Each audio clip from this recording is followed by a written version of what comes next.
Hello and welcome to Zimstate Media. In other stories, the family of former Zambian President Edgar Lungu has accused the Zambian officials and South African police of illegally handling his body and conducting an unauthorized post-mortem in South Africa.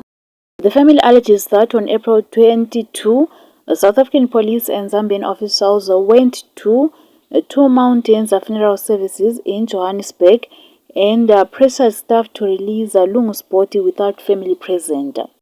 They also alleged that the body was moved to Tshwane Forensic Pathology Service in Pretoria, and officials allegedly opened a post-mortem case citing suspected poisoning. A family says no relative made that report. The family also says its lawyers rushed to Pretoria High Court.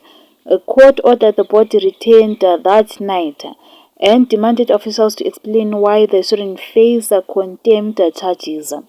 And on the 23rd of April, despite the order, the family claims a post-mortem was done between 8:30 in the morning and 1400 hours under Zambian and South African police direction.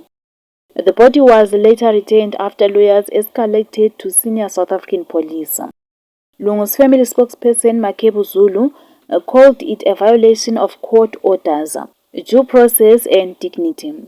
They are considering contempt proceedings and want a transparent inquiry by both countries. For more stories, please do like and subscribe.